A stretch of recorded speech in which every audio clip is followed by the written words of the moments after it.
अब एक चीज सबको बता दूं जो अभी मौजूद हैं कि अपने एडीसी हेडक्वार्टर से वो जो रिक्वायरमेंट है बोर्ड की, मैंने कल परसों खत देखा है नोटिफिकेशन में कि उसने कहा है कि अपनी वेरिफिकेशन कोई डेटा के कहा है इस तरह वो करवा लें, वो भिजवा दीजिएगा, ऐसा है ना। एलिजिबिलिटी क्राइटेरिया की कोई कंफर्मेशन बोर्ड मांग रहा था, तो एडमिन नोटिफिकेशन में वो पड़ा है 6-7 तारीख में, उसकी कंप्लायंस आपका चला गया। और जिसका नहीं गया वो प्लीज उसको कंफर्मेशन करा ले, क्योंकि बोर्ड ने उसमें कोई कहा है कि जी नहीं होगा तो पेपर नहीं दे सकेंगे, इस तरह कुछ है। मेरी नजर से गुजरा था, मैंने कहा आपको ऑलरेडी चूंकि कंसर्न है आपने देख लिया होगा, एहतियातन बता रहा हूँ। तो हमारी एक्सपेक्टेशन क्या है कि नेक्स्ट मंथ में किसी डेट पे, अभी एफपीएससी ने डेट अनाउंस नहीं की है या की है नहीं बताई ना।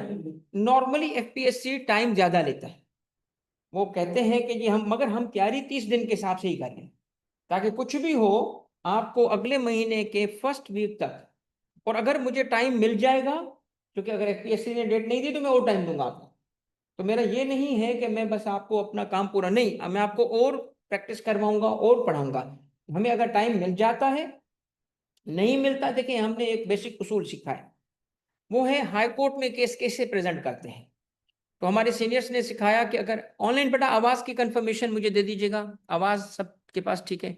तो हमें वो सीनियर्स ने सिखाया कि अगर कभी हाई कोर्ट जाना हो तो आपके पास एक एबिलिटी होनी चाहिए कि जज के हिसाब से आप चलें। जज अगर ज्यादा टाइम दे तो लंबी बात करने का चांस मिले, तो उसमें भी अच्छा डिटेल में केस पेश कर लो।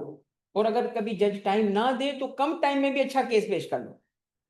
तो कम टाइम हो तो क्या बात करनी चाहिए, जैसे उसमें खास तौर पे मैं एक अपने सीनियर का नाम लूंगा, डॉक्टर तारिक मसूद साहब, बहुत बड़े अफसर हैं, वो हाई कोर्ट खुद जाते थे।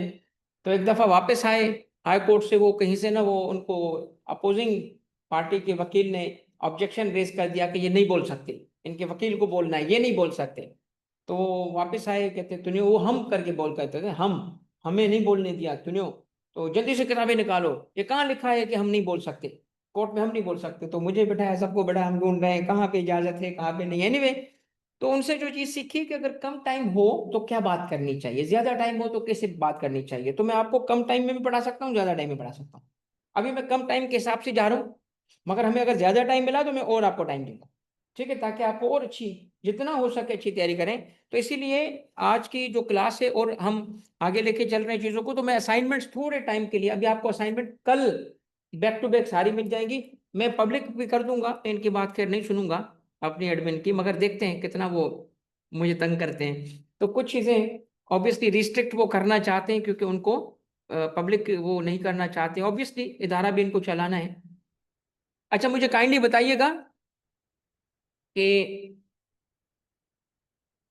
हमारे 2 सेगमेंट्स कंप्लीट हो चुके हैं। कल वाला आपने इनकम टैक्स का सेगमेंट देखा था, परसों वाला। तीसरे सेगमेंट में हम आते हैं, सिलेबस निकालें, तीसरे सेगमेंट पे पहुंचे। तीसरा सेगमेंट क्या है? Heads of income. अच्छा अब इसमें आपको एक गुड न्यूज देता हूं, जबरदस्त किस्म की, आपको ऐसे नोट्स मिलेंगे ना आप खुश हो जाओगे, आपको ऐसे नोट्स मिलेंगे आप खुश हो जाओगे। सिंगल पेज, सिंगल शीट के अंदर सब कुछ, आपको लंबी चौड़ी मेहनत ही नहीं करनी पड़ेगी, आपके सामने होंगी सीधी सीधी शीट्स। चूंकि ये वो कोर एरिया है जिसको चार्ट्स के जरिए, मैं आपको मटेरियल के जरिए भी, मटेरियल भी प्रोवाइड करूंगा। तो आपको आज जो हेड्स ऑफ इनकम में हम जा रहे हैं, तो आपको इंशाअल्लाह मैं कल तक ये शीट्स भी सारी शेयर कर दूंगा, ठीक है। अब मुझे यकीनन एडमिन जो है उसको देखना पड़ेगा कि वो मुझे किस हद तक तंग करे, मैं तो पब्लिक करना चाहता हूँ। तो पढ़ाना, नोट्स और मटेरियल देना, और प्रैक्टिस असाइनमेंट्स के थ्रू और क्विज के थ्रू, ये हमारा चलेगा। अब आपको चूंकि बेस डाल चुका हूं अल्हम्दुलिल्लाह, अब थोड़ा सा हम जब कोर में, अब ये कोर हिस्सा शुरू हो चुका है, हेड्स ऑफ इनकम कोर हो चुका है। अब मुझे जरा सामने देखते हुए सेगमेंट नंबर 3 इनकम टैक्स, अब हमारा क्या है, ये पेपर 1 है। पेपर 1 में इनकम टैक्स है, और इनकम टैक्स में हम कहाँ तक आ चुके हैं? हम आ चुके हैं, हाँ भाई यार, भाईजान आ गए हो आज आप। नहीं नहीं अच्छी बात है, मगर मैंने आज समझा था कि आज छुट्टी का दिन है तो शायद आप ना आए, मगर बड़ी खुशी हुई आपको देख के। ऑनलाइन बेटा बताएं जरा, इसका मतलब मेहनत कर रहे हो भाई। हाँ अच्छा अच्छा, वो नहीं, हमारे हैदराबाद वाले दोस्त किधर हैं, ऑनलाइन में अवेलेबल है या नहीं है जो फिजिकली आते हैं? चले भाई, बताएं मुझे जरा, पेपर 1 थीम नंबर 3 क्या करें? अच्छा, एक्सप्लेनेशन ये बनाता है, इसकी हम निकालते हैं यार।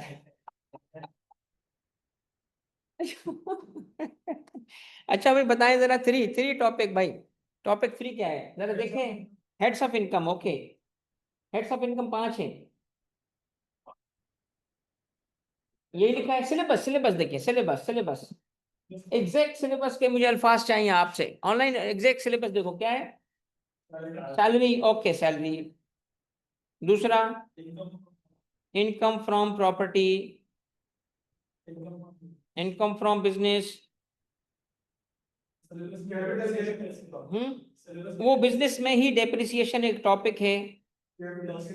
हाँ, लॉसेस भी, अच्छा चले लॉसेस सेपरेट टॉपिक है, लॉसेस सेपरेट टॉपिक है, इसको भी छोड़ दे। और capital gains, income from other source, ठीक हो गया बच्चों? ये अब आपके आगे फाइल, और उसके बाद लॉसेस, लॉसेस, ये लॉसेस, ठीक है। चले भाई, ये लॉसेस है। अब ये हो गया आपका सेगमेंट 3, ये कोर है आपके कोर्स का, ऐसा है ना? इसमें सेक्शंस कौन से बताएं? आगे है 12 सेक्शन यानी सैलरी मेन, और 13 यानी वैल्यू ऑफ परक्विजिट्स। अब 14 नहीं डाला, 14 इसका मतलब कोर्स का हिस्सा नहीं है, 14 है एम्प्लॉय शेयर स्कीम, इसका मतलब हम नहीं पढ़ेंगे, सिर्फ 2 सेक्शन तक महदूद रखेंगे खुद को, ठीक है? सैलरी का मेन सेक्शन और 13, और इसके साथ रूल्स, रूल 3, रूल 4, रूल 5, ठीक है, वो उसके अंदर रहेगा। ऑनलाइन, ठीक है बेटा? इनकम फ्रॉम प्रॉपर्टी पे आ जाए। 15, 15 है डिडक्शंस का, और 16 नॉन एडजस्टेबल अमाउंट का, यानी प्रॉपर्टी इनकम सारा इन्होंने ले लिया, सैलरी का एक सेक्शन हटा दिया था मगर इसका पूरा ले लिया। बिजनेस में आए 18, रुक जाए, 18 के बाद 19 नहीं है, स्पेकुलेशन बिजनेस नहीं है इसका मतलब, ठीक है? तो 20 डिडक्शन का जनरल सेक्शन है, 21 डिडक्शंस नॉट अलाउड है। और डेप्रिसिएशन का कौन सा है? 22, वो गिवन है, सिलेबस से चाहिए मुझे। 22 डेप्रिसिएशन का है, करेक्ट। 23 इनिशियल अलाउंस है। थर्ड शेड्यूल में रेट्स गिवन है, डेप्रिसिएशन के रेट्स गिवन है। लॉसेस का कौन सा है? 56 टू 59 ए, ठीक है? ये सारे लॉसेस का मतलब, लॉसेस में इसने अच्छा खासा ले लिया। अब इसके अंदर कुछ डिफिकल्ट लॉसेस भी हैं, कुछ डिफिकल्ट है, इसको मैं आसान करने के लिए एक चार्ट दूंगा, इंशाल्लाह लाइफ आसान हो जाएगी, बहुत आसान हो जाएगी। और यही चीज आपको कम टाइम में अच्छे नंबर लाने में हेल्प करेगी, क्योंकि आपका एक ही चार्ट होगा, तो इसीलिए अब जो मटेरियल देने का सिलसिला है ना मेरा शुरू हो जाएगा। मटेरियल जो बना बनाई चीजें दूंगा, तो मैं पढ़ाते वक्त आपको उसको एक्सप्लेन भी कर दूंगा। आए कैपिटल गेन 37, 37 है, यानी आपके पास जो सिक्योरिटीज का सेक्शन भी है। सिक्योरिटीज का मतलब ये है जो स्टॉक एक्सचेंज पे लिस्टेड है, और 38 यानी सारा हेड ले लिया इसने, इसका कोई सेक्शन नहीं छोड़ा। बिजनेस में कुछ छोड़ा है, सैलरी में एक सेक्शन छोड़ा है, इसने इसको पूरा लिया, इसको इसने पूरा लिया, ठीक है? आईफोर्स 39, 40 ये भी पूरा ले लिया। इसका मतलब ये हुआ कि अब आपका सबसे बड़ा चैलेंज क्या है कि इसने सेक्शन छोड़े कम है, कम सेक्शन छोड़े, तकरीबन सारा ले लिया ना। सैलरी का एक सेक्शन छोड़ा, बिजनेस के थोड़े चंद इसने छोड़े हैं, पूरा प्रॉपर्टी ले लिया, पूरा कैपिटल गेन ले लिया, पूरा एफओस ले लिया, पूरा लॉसेस ले लिया। तो इसीलिए अब हमें थोड़ा इस ये कोर है, जो इसको ग्रिप कर लेगा, समझे उसने सब कुछ जंग जीत ली। ओके, अब ये सेगमेंट हमारा कुछ टाइम लेगा, जैसे सेगमेंट 1 हमने 1-2 दिन में कर लिया, सेगमेंट 2 हमने 1 दिन में कर लिया, ऐसे नहीं है, ये थोड़ा टाइम लेगा। मैं चाहता हूं आगे के थीम भी देख लें हम। इसके बाद फोर्थ सेगमेंट क्या है? ओके, नेक्स्ट क्या है? नेक्स्ट क्या है? नेक्स्ट क्या है? और और अब इसका मतलब है कि मोर और लेस इस कोर्स का जो मैंने देखा था ना, जब आया मैंने ऑब्वियसली पहला काम यही देखा था। मैंने हाँ बोली नहीं थी जब तक मैंने ये टॉपिक नहीं देखे थे। तो मुझे एक चीज पता है जिसकी वजह से मोटिवेशन मिली ज्यादा कि हाँ यार ये टाइम देना चाहिए, वो है आपको टेक्स्ट पढ़ाने का मौका मुझे मिल रहा है। ताकि यार ये टेक्स्ट पढ़ाने का मौका है, आप जिंदगी में भी बढ़ोगे, आपकी भी वैल्यू एडिशन होगी। तो मुझे अपॉर्चुनिटी, मुझे बड़ा शौक रहा है डिपार्टमेंट को वैल्यू एड करने का। तो मैं वहां से वैल्यू एड नहीं कर पाता, क्योंकि वहां से वैल्यू एड करूंगा तो वो मुझे पोस्टिंग देते ही नहीं है। कौन सी पोस्टिंग नहीं मिलती मुझे? डॉट की। मैं बड़ी कोशिश करता हूं कि मुझे डॉट में डाल दो, नहीं जाते। वो कहते हैं कि भाई इतना अच्छा अफसर हम डॉट में भेजें, एग्जैक्ट बोलते हैं मुझे। और मैं बड़ी कोशिश करता हूं कि खुद को ऐसा बोलता हूं कि नहीं भाई, वो मुझे नहीं भेजते। डॉट में उसी को भेजते हैं जिसको पनिशमेंट करनी है। और मैं ऑप्ट करता हूँ, मुझे भेजो डॉट कराची में, मुझे बनाओ भाई। जब मैं 19 में हूँ तो एडिशनल डायरेक्टर बनाओ, अब मैं अल्हम्दुलिल्लाह डायरेक्टर बनने के लिए आया, तो बनाओ। नहीं बनाएंगे, मुझे कभी नहीं बनाएंगे, बता रहा हूँ। तो मैंने कहा अच्छा फिर क्या करूँ, तो ये चांस मिल गया मुझे आपको। इस तरह करते हैं, इस तरह हम एक सिलसिला शुरू करते हैं आपको सिखाने का, ठीक है भाई। तो अब इसमें आप समझें कि अच्छा खासा बड़ा कोर्स है। ये वो नहीं है कि कोई बंदा खुद उठे सेल्फ स्टडी करे और कर पाए, फंस जाएगा। इसीलिए जो आपको बड़े, आप खुद करोगे फंस जाओगे, तो मैं आपको कम टाइम में करा देता हूँ। आए जरा इसको कैसे हम कवर करेंगे। सबसे पहले सैलरी स्टार्ट करते हैं, करें सैलरी स्टार्ट। ये हम आज स्टार्ट कर देते हैं, सही। सेक्शन 12 और 13 को हम पढ़ेंगे ऑनलाइन, ठीक है बेटा। अब आपको 13 से पहले 12 को मैं गो थ्रू करूंगा, और फिर उसको, तो हमारे सेगमेंट 3 का topic number 1 heads of income में है सैलरी, ठीक है। पहले मैं आपको इंशाल्लाह कवर करवाऊंगा उसके कुछ जनरल पॉइंट्स, फिर मैं स्पेसिफिकली इंशाल्लाह आपको कवर करूंगा। जनरल पॉइंट्स में क्या आते हैं, सेक्शन 12 के अंदर सबसेक्शन 1 में, वो भी शो करूंगा आपको सेक्शन 12 सबसेक्शन 1 क्या है। इस हेड में जिस अमाउंट को टैक्स किया गया है, यानी इन अदर वर्ड्स जो अमाउंट चार्जेबल है, इस हेड का अमाउंट चार्जेबल है जो इस हेड का, और जो डिडक्शन अलाउड हैं, ये दो बेसिक हमने चीजें देखनी है। क्योंकि हर हेड में हम यही काम करते हैं, अमाउंट चार्जेबल से डिडक्शन अलाउड माइनस करते हैं, तो हमें मिल जाता है उस हेड का इनकम अंडर द हेड।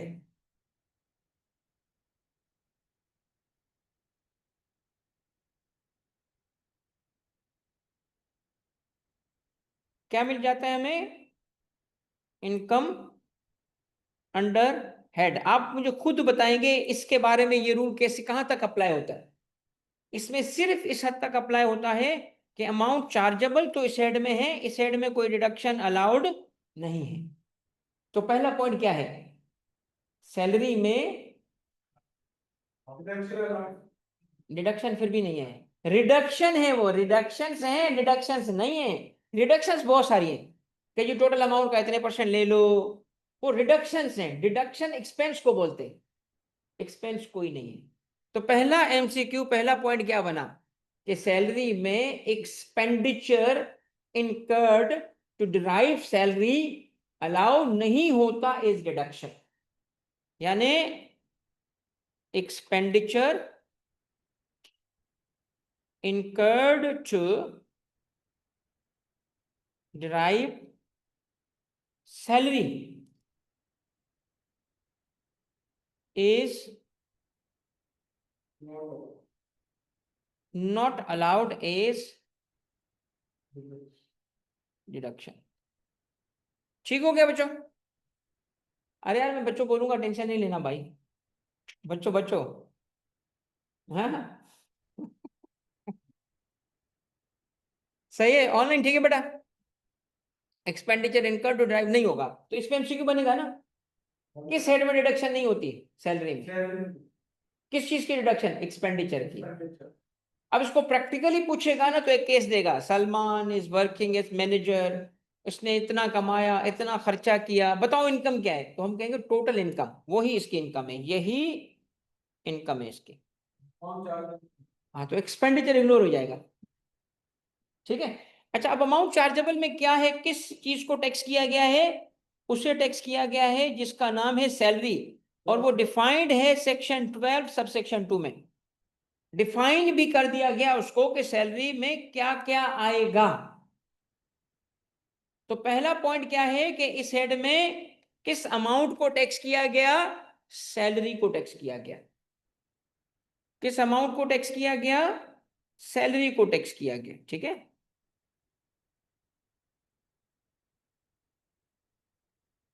इसे टैक्स किया गया। उसकी मीनिंग कहां गिवन है, सैलरी किसे कहेंगे, ये हम इधर देखेंगे।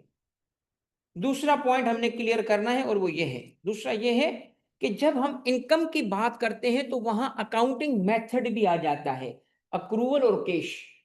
इनकम है तो किस मेथड से रिकॉर्ड करते हो अपने पास, तो इसी अकाउंटिंग मेथड को, अकाउंटिंग मेथड्स, इनकम के लिए अकाउंटिंग मेथड दो हैं। एक कैश बेसिस, यानी रिसीव होगा तो टैक्स करेंगे, अक्रूवल बेसिस यानी रिसीवेबल बेसिस पे भी हम टैक्स कर सकते हैं। ये चीज इनकम टैक्स में कहलाती है बेसिस ऑफ चार्ज। ये क्या कहलाती है, इसी अकाउंटिंग मेथड को हम क्या कहते हैं, basis of charge.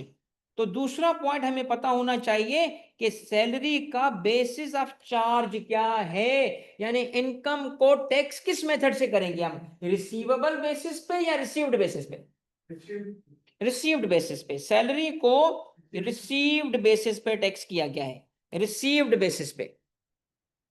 Salary receive होगी तो टैक्स होगी। अब इसमें बहुत कुछ है सिखाने के लिए।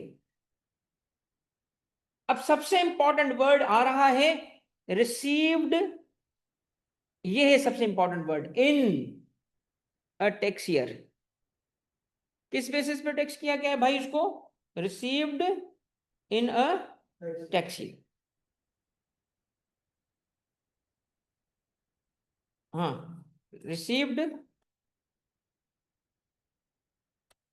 इन अ टैक्स ईयर, सही है भाई, received in a tax year. अब अगर इस लफ्ज की जगह लिखा होता फॉर अ टैक्स ईयर तो मीनिंग अलग हो जाती।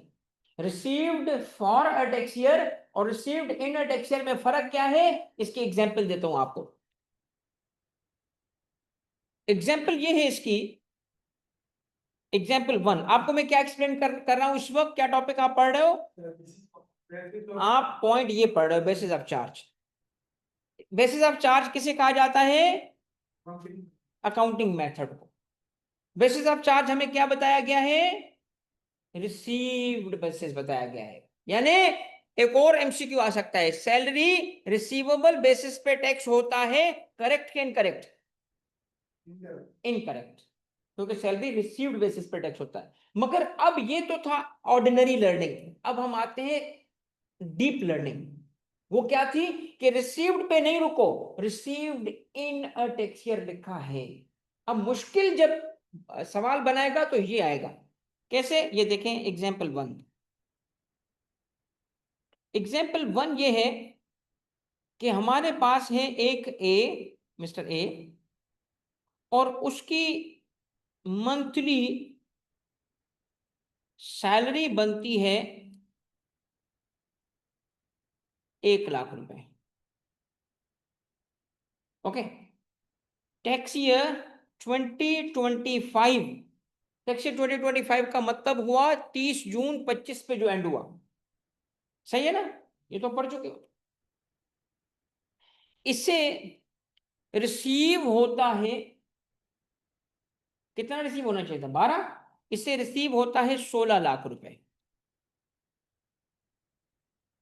16 लाख रुपए में ब्रेकअप ये था कि इसने एक रिसीव किया है 12 लाख रुपए जो उसकी सैलरी है, और 4 लाख रुपए इसने एडवांस भी रिसीव किया है, ये है एडवांस सैलरी। अकाउंटिंग में एडवांस सैलरी अनअर्न्ड इनकम है, अनअर्न्ड इनकम। अनअर्न्ड इनकम का मतलब अभी अर्न नहीं हुई, अगले साल अर्न होगी। एडवांस सैलरी इस वजह से अकाउंटिंग में इनकम नहीं है, लायबिलिटी है, लायबिलिटी है। अर्न हो जाएगी, इनकम हो जाएगी। आपने अभी काम ही नहीं किया, पैसे मिल गए, तो ये लोन की तरह लायबिलिटी कहेगा, इनकम नहीं है। मगर ये अकाउंटिंग ट्रीटमेंट मैंने बताई थी आपको। टैक्स ट्रीटमेंट क्या है? टैक्स ट्रीटमेंट ये है कि आपका सारा का सारा अमाउंट जो मिलेगा वो टैक्स हो जाएगा। क्यों टैक्स हो जाएगा? इसलिए टैक्स हो जाएगा कि लॉ ने कहा है received in a tax year हुआ तो वो टैक्स हो जाएगा। इसका मतलब है कि income tax law advance salary को भी टैक्स करता है। तो इसका मतलब क्या हुआ कि अमाउंट कितना टैक्स होगा? अमाउंट टैक्स पूरा का पूरा 16 हो जाएगा, ना कि 12। अब मैं इस 16 को ए बोल रहा हूं, 12 को बी बोल रहा हूं। बताएं ए टैक्स करोगे कि बी टैक्स करोगे? ए। अगर लॉ में लिखा होता received for a tax year तो क्या टैक्स करते, ए को या बी को? फिर बी को टैक्स करते। फर्क समझ आया फर्क? अब देखिए लफ्ज एक है, लफ्ज एक है, मगर मीनिंग कितनी बड़ी है। भाई पहली एग्जांपल क्लियर हो गई, दूसरे एग्जांपल की तरफ जाऊं? पॉइंट क्लियर है? छोटे वे में, छोटे मतलब नोट्स में बताऊं तो पहला पॉइंट मैंने बताया आपको कि अमाउंट चार्जेबल सैलरी है जो डिफाइंड है 12(2) में। दूसरा पॉइंट मैंने बताया इस हेड में expenditure incurred to derive salary की डिडक्शन नहीं मिलती, इस वजह से अमाउंट चार्जेबल ही इनकम अंडर द हेड बन जाता है। फिर मैंने आपको कहा कि बेसिस ऑफ चार्ज इस हेड का रिसीव्ड बेसिस है, मगर लॉ में लिखा है received in a tax year, तो इनके लिए मैंने एग्जांपल बनाई और आपके सामने ये रखा कि एडवांस सैलरी। अब एमसीक्यू बन सकता है, एडवांस सैलरी टैक्सेबल है, करेक्ट के इनकरेक्ट? Correct, correct. मगर इनकम फ्रॉम प्रॉपर्टी जब हम पढ़ेंगे तो उसमें लिखा है रिसीव्ड और receivable for a tax year, इधर इन अ टैक्स ईयर, वहां for a tax year. Income from other source पढ़ेंगे income received in a tax year. इसका मतलब सैलरी और इनकम फ्रॉम अदर सोर्स एक जैसे। Property income for a tax year की वजह से, तो एडवांस रेंट मिलेगा तो टैक्स नहीं होगा, क्योंकि फॉर अ टैक्स ईयर वहां पे टैक्स होता है। एडवांस टैक्स नहीं हो सकता क्योंकि वो फॉर अ टैक्स ईयर नहीं है। क्लियर? आगे बढ़े, सेकंड एग्जांपल पे आए। रिसीव्ड लफ्ज की क्या मीनिंग है? सेक्शन 12 रिसीव्ड को फर्दर डिफाइंड कर रहा है। देखिए रिसीव्ड वर्ड लिखा है ना, सैलरी रिसीव्ड, रिसीव्ड वर्ड। अब आपको मैं पहले कहूंगा अपने सिलेबस के साथ फेमिलियरिटी पैदा करें ताकि हम पूरे ऑर्डिनेंस में ना घुस जाएं। ऑलरेडी हमारे पास अच्छा खासा काम है, टाइम कम काम ज्यादा है, तो मैं उस चीज में घुसूंगा ही नहीं जो हमारे कोर्स में नहीं रखी गई। आपको मैं कहता हूं सेक्शंस ढूंढें, और उसमें सेक्शंस के अंदर आप जरा देखें कि एक सेक्शन है 59, वो गिवन है कि नहीं है कोर्स में?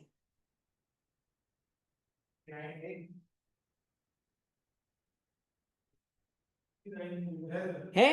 ये ऐसे ही रैंडम सवाल पूछ रहा हूं आपसे सिर्फ दिखाने के लिए, ठीक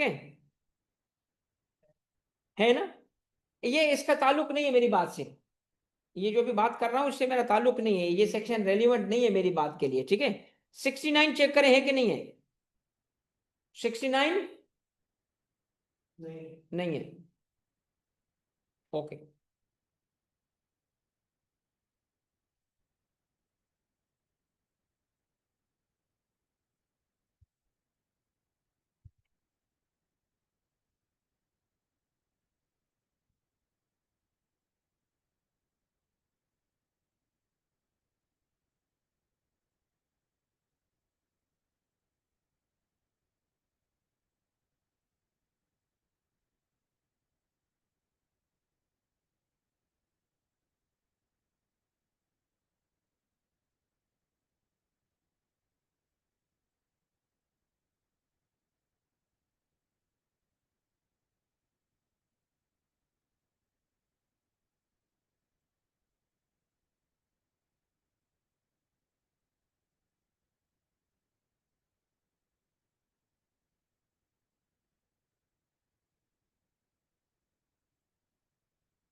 हाँ नहीं है, बट ये वो सिस्टम में प्रॉब्लम है।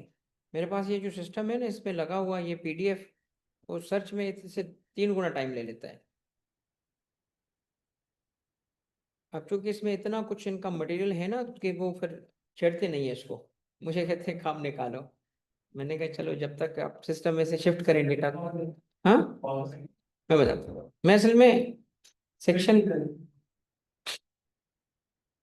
सेक्शन से ज्यादा एक और चीज देखता हूँ मैं आपको, सिर्फ आपकी लर्निंग कराने के लिए। गाड़ी की चाबी।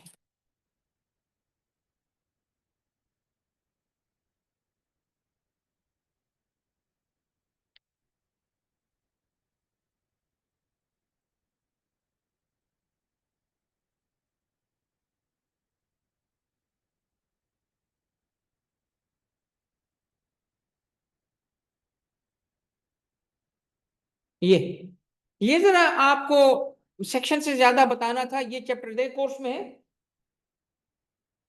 66, कॉमन रूल्स जनरल कोर्स में नहीं है।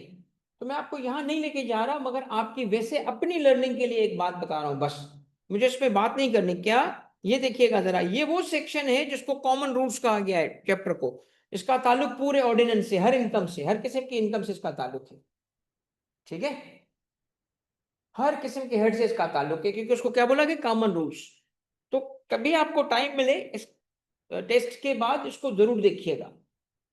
एक जगह पे एक सेक्शन है जो मैं नहीं पढ़ाऊंगा, आप कहेंगे तो पढ़ा दूंगा, मगर उसकी जरूरत नहीं है। उसका ताल्लुक इस वर्ड रिसीव्ड से है, और वो रिसीव्ड ये है, ये 69 जो है ना, ये एक बड़ा इंपॉर्टेंट सेक्शन है जो कोर्स में नहीं है। क्योंकि ये क्या लिखा है, इसका ताल्लुक क्या है, कॉमन रूल्स, हर हेड से इसका ताल्लुक है। और वर्ड रिसीव्ड की मीनिंग यहां गिवन है कि क्या होता है रिसीव्ड की मीनिंग। सही है, मगर उसको मैं कवर नहीं कर रहा, सिर्फ आपके लिए नॉलेज के इजाफा किया। अब मैं वापस जा रहा हूं, जाऊं या आपका इस पे कुछ सवाल है, या लर्निंग कोई करना चाहता है? बाद में करेंगे, छोड़ दो अभी।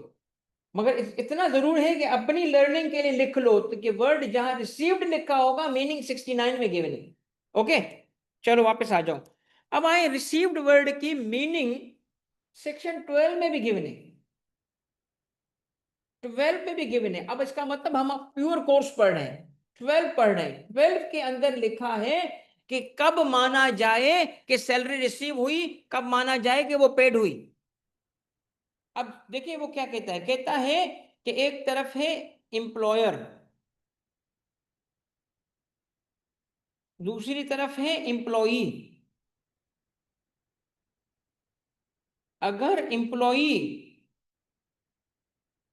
एम्प्लॉयर के लिए एम्प्लॉयमेंट कर रहा हो,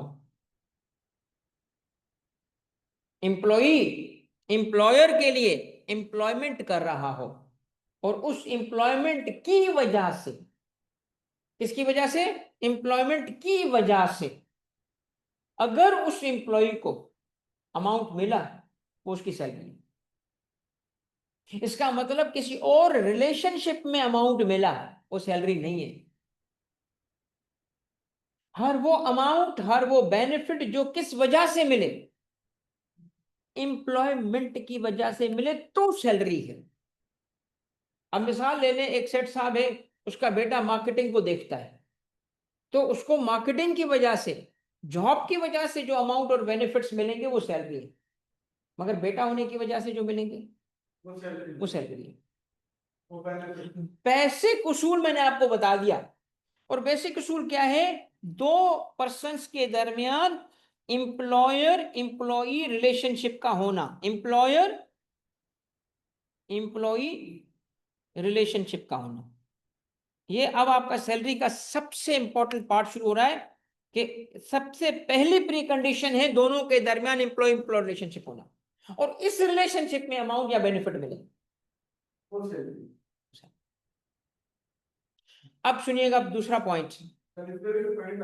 हाँ ना, ये तो बुनियाद कोर पढ़ रहा, आप सैलरी का कोर पढ़ रहे हैं इस वक्त, कि एम्प्लॉयर ने एम्प्लॉय को खुद एम्प्लॉयमेंट की वजह से, दोनों का एम्प्लॉय एम्प्लॉय रिलेशनशिप है, कोई अमाउंट दिया, कोई बेनिफिट दिया, और उसको मिला सैलरी। दूसरी पॉइंट सुने, अब चूंकि अगर इतना लॉ लिख देता तो लोग इसको टैक्स इवेजन में इस्तेमाल करते। उस इवेजन के दरवाजे बंद करने के लिए इसने क्या कहा, लॉ ने ये लिखा है, दिखाऊंगा अभी, सेक्शन 12 में लिखा है, क्या लिखा है कि अगर एम्प्लॉयर खुद खुद पैसे दे, खुद बेनिफिट दे, सैलरी है, मगर खुद ना दे, अपने एसोसिएट के जरिए दे। अब आपको एसोसिएट की डेफिनेशन पढ़ने की जरूरत नहीं है क्योंकि कोर्स में नहीं है, वो सेक्शन 85 में है। 85 डील करता है एसोसिएट किसे कहते हैं, मगर से सादा और देसी वे में बता रहा हूं, रिलेटेड पार्टी को कहते हैं।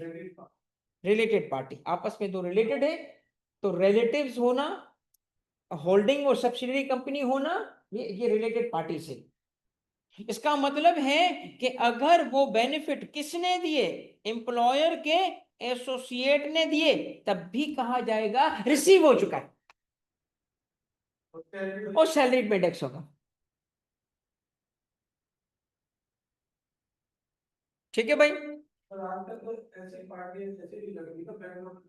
हाँ, और फिर एक और चीज भी है कि किसी थर्ड पार्टी से, ना सिर्फ ये, थर्ड पार्टी से ये कोई कॉन्ट्रैक्ट करके, अरेंजमेंट करके अगर ये पेमेंट करेगा तब भी रिसीव्ड है। इसका मतलब देने वाला एक नहीं, देने वाले तीन है, और तीनों शर्तों में कहेंगे सैलरी मिली है, इसको टैक्स करेंगे। देने वाले कौन हो, एम्प्लॉयर खुद, उसका एसोसिएट या थर्ड पार्टी, मगर थर्ड पार्टी अरेंजमेंट के तहत होगा, एग्रीमेंट के तहत होगा। अब एक और भी देखें, एक और भी वजाहत की लॉ ने। वजाहत क्या की है, वजाहत ये की है कि अगर एक तरफ, ये तो देने वाले थे ना, अब लेने वाले कौन होंगे, कहता है लेने वाले में, चले यही लिख देता हूं, लेने वाले में एम्प्लॉय खुद रिसीव करे तब भी, खुद रिसीव करे तब भी रिसीव हुआ, एम्प्लॉय खुद नहीं रिसीव करे, अपने एसोसिएट के थ्रू रिसीव करवाए तब भी रिसीव सैलरी हुई है। इसकी एग्जांपल क्या है, मैं खुद नहीं गया, बेटे को भेज दिया, चल बेटे सैलरी ले आ, और यही काम आप किसी थर्ड पार्टी के थ्रू करोगे, अरेंजमेंट करके, उधर एग्रीमेंट है, इधर अरेंजमेंट लिखा है, इसका मतलब है लेने वाले भी तीन, देने वाले भी तीन।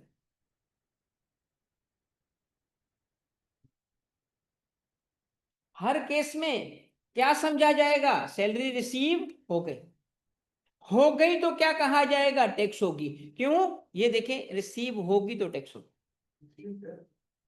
क्लियर है। अब एक और मजे का पॉइंट है, वो एम्प्लॉयर एम्प्लॉई रिलेशनशिप है, उस पर भी वजाहत की गई है कि एम्प्लॉयर एम्प्लॉय रिलेशनशिप का मतलब कौन सा है। इसका मतलब ये है कि करंट इस वक्त एम्प्लॉयर एम्प्लॉय रिलेशनशिप है, यस करंट, क्योंकि आज आप एम्प्लॉयर हो, आप एम्प्लॉय हो, यस, मगर सिर्फ इस तक महदूद नहीं है, पास्ट रिलेशनशिप हो तब भी कहेंगे मिला है। ये कैसे, पेंशन क्या है, रिटायरमेंट के बाद के बेनिफिट्स क्या हैं, उस वक्त तो एम्प्लॉयर एम्प्लॉय रिलेशनशिप नहीं है, तो पास्ट का एम्प्लॉयर एम्प्लॉय रिलेशनशिप है और आज हम बेनिफिट ले रहे हैं, तब भी कहता है टैक्स होगा, अनलेस एग्जेम्प्ट हो। आपको पता होगा यकीनन कि फाइनेंस एक्ट 2025 ने पेंशन को टैक्सेबल कर दिया है, एग्जेम्पशन खत्म कर दिया है, मगर लिमिट इतनी ज्यादा रखी है कि आम पेंशनर्स टैक्स नहीं हो पाएंगे। 10 मिलियन से ज्यादा अगर पेंशन हो तो टैक्स होता है, मगर टैक्सेबल तो बना दिया ना, 10 मिलियन तक 0% रखा है, मगर टैक्सेबल तो हो गया ना, एग्जेम्पशन खत्म हो गई, एग्जेम्पशन खत्म हो गई। तो अब सवाल ये है कि पेंशन टैक्स कैसे हो सकता है जबकि वो मेरा एम्प्लॉयर ही नहीं है, लोग कहते हैं क्योंकि पास्ट रिलेशनशिप को भी मैं टैक्स करता हूं। और एक आखिरी क्या है, प्रोस्पेक्टिव, प्रोस्पेक्टिव या फ्यूचर रिलेशनशिप बनेगा, आज पेमेंट ले रहे हो तब भी सैलरी है? ये कैसे हो सकता है भाई। अब ये इसकी एग्जांपल सुने, एक यूनिवर्सिटी में जॉब फेयर हुआ, जॉब फेयर, मुख्तलिफ कंपनीज पहुंच गई, आईबीए कराची, लम्स, भाई फाइनल ईयर के स्टूडेंट्स से इंटरव्यू शुरू कर दिया, भाई उसमें 2 लड़के अच्छे लगे, 4 लड़कियां अच्छा लगे, 5 लड़के अच्छे लगे, उनसे वो एग्रीमेंट साइन करेंगे, भाई जैसे क्वालिफाई हो जाओगे यहाँ से हमारे पास जॉब करोगे, तब तक हम तुम्हें पेमेंट दे रहे हैं। तो जब पेमेंट मिली उस वक्त वो एम्प्लॉयर नहीं था, एम्प्लॉयर बनेगा, मगर फिर भी सैलरी। क्लियर हो गई बातें? सारी क्लियर है भाई? ऑनलाइन वालों क्लियर है? तो इनको सीधे वे में पूछ सकता है एमसीक्यू, टेढ़े वे में भी पूछ सकता है। सीधे वे में सीधी बात लिखेगा, टेढ़े वे में कोई केस बना देगा। तो बात याद होगी, कॉन्सेप्ट क्लियर होगा। और प्रैक्टिस के एमसीक्यू तो मैं वैसे ही आपको दे रहा हूं सबके, सीधे भी टेढ़े भी। सही है?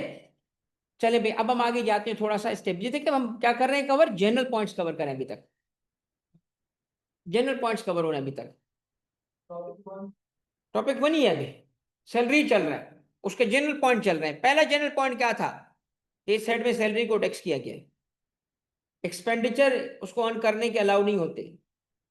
अकाउंटिंग मेथड इसका बेसिस ऑफ चार्ज कहलाता है और वो रिसीव्ड बेसिस पे। इनर टैक्स ईयर की वजह से हर मिलने वाली सैलरी टैक्स हो जाएगी, चाहे वो एडवांस ही क्यों ना हो। रिसीव्ड के देने वाले 3, लेने वाले 3 होंगे। ठीक है? और एम्प्लॉयर एम्प्लॉय रिलेशनशिप चाहे पास्ट हो, चाहे प्रेजेंट हो, चाहे करंट हो, हर हाल में टैक्स होगा। क्लियर है?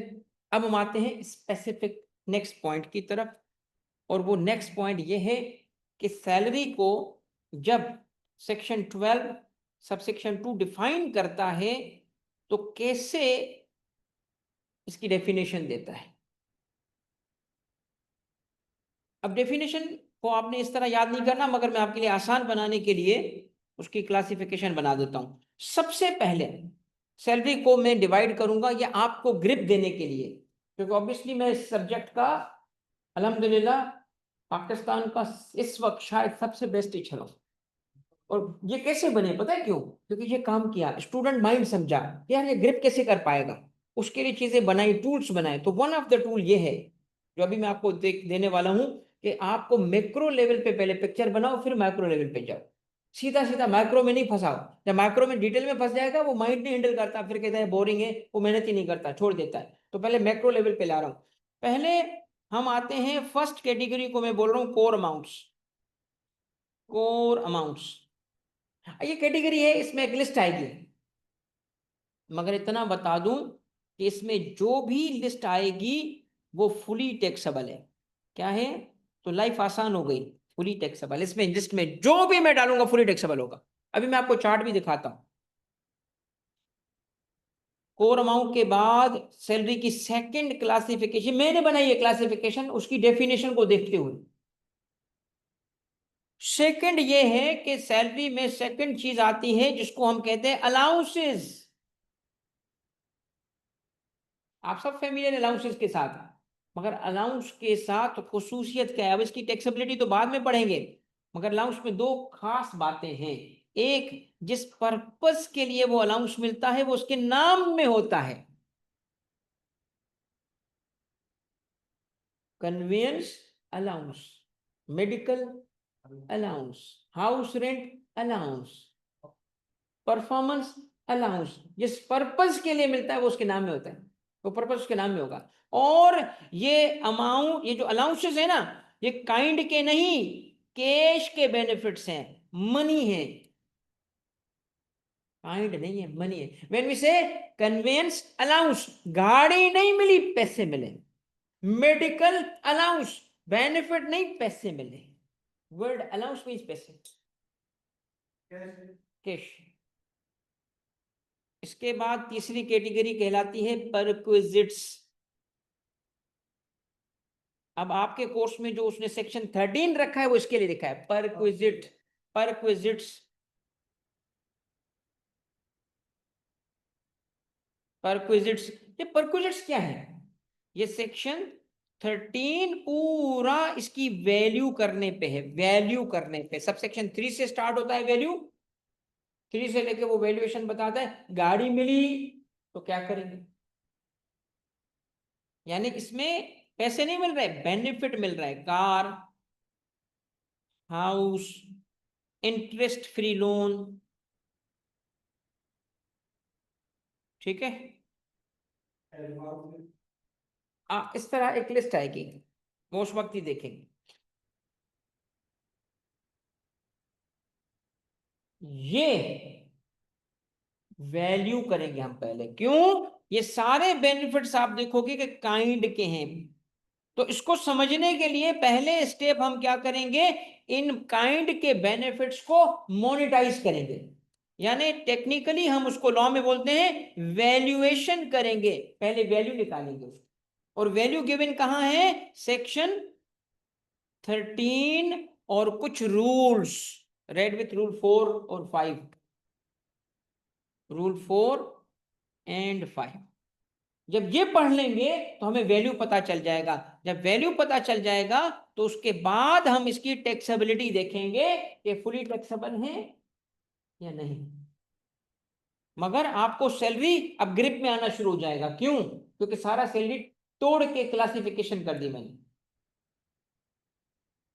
पहला क्लास क्या है, कोर अमाउंट्स, सेकंड क्या है, अलाउंसेस, थर्ड क्या है, परक्विजिट्स, फोर्थ पे आए गए हैं।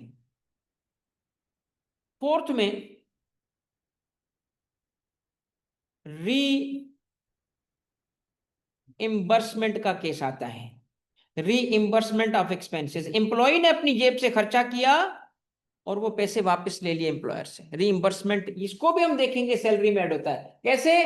आप निकले घर से, बॉस की कॉल आ गई, यार रास्ते से ये जरा पेजेस खत्म हो गए हैं, 2-3 रिम तो ले आओ। आप ले आए, अपनी जेब से पैसे खर्च किए और रिम के पैसे आपने फिर बॉस से वापस ले लिए।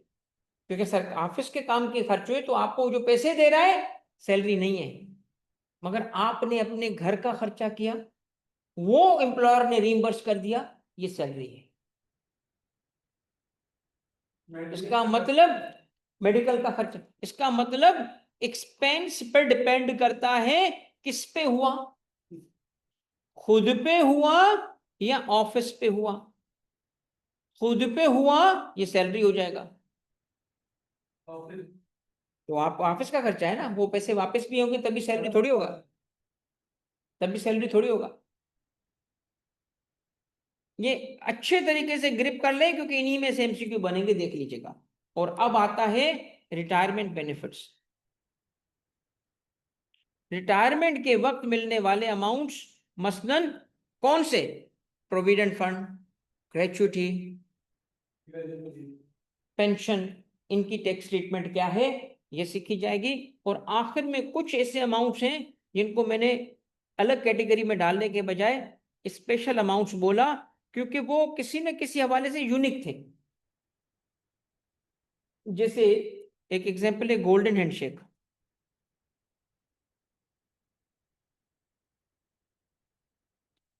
ठीक है, ये इसकी एग्जांपल है। अब वो रिटायरमेंट से पहले भी तो होता है ना, तो रिटायरमेंट बेनिफिट्स में मैं इसको नहीं डाला, मगर ये ऐसी क्लासिफिकेशन है, सिर्फ आपको ये फिर अब आपको 6 नाम पहले याद करने पड़ेंगे, फिर हम आगे जाएंगे। इंटायर सैलरी को सेक्शन 12 ने, सबसेक्शन 2 ने तकरीबन पूरे सफे पे, एक सफा लग जाता है उसको डिफाइन करते वक्त, 1 या 1.5 सफे पे डिफाइन किया है। इस वजह से वो ग्रिप में नहीं आता, लिस्टें ही लिस्टें होती हैं। तो उसको ग्रिप में लाने के लिए मैंने क्या किया, 6 सिर्फ नाम बना दिए। और वो 6 नाम कौन से हैं वो आप अगर याद कर लोगे तो आपके पास आसान हो जाएगा। वही चार्ट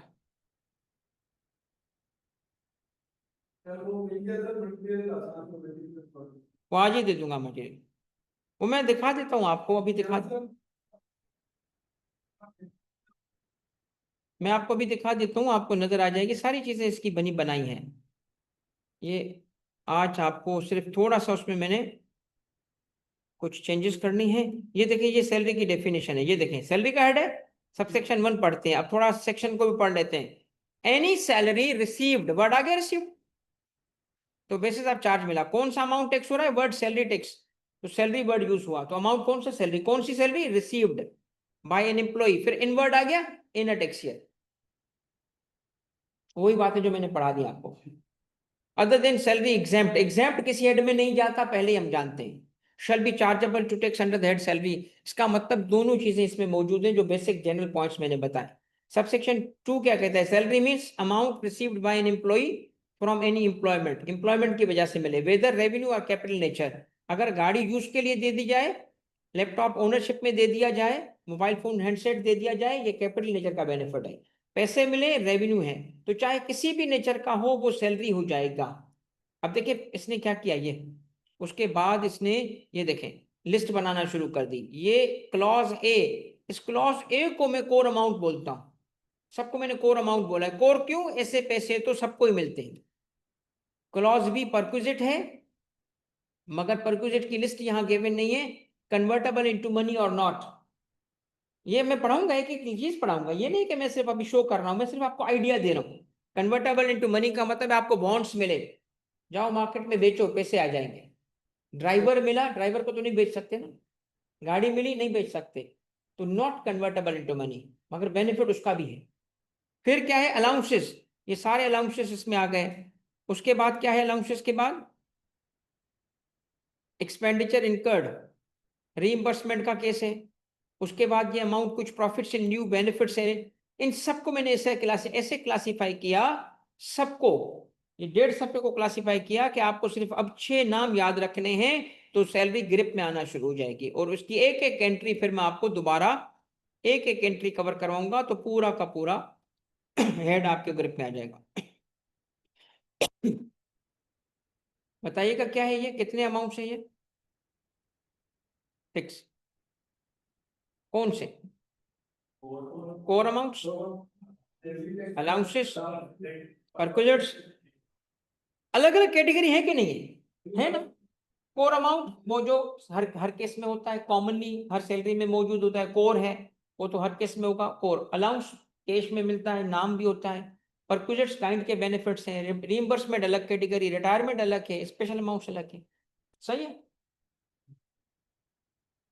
सही है भाई।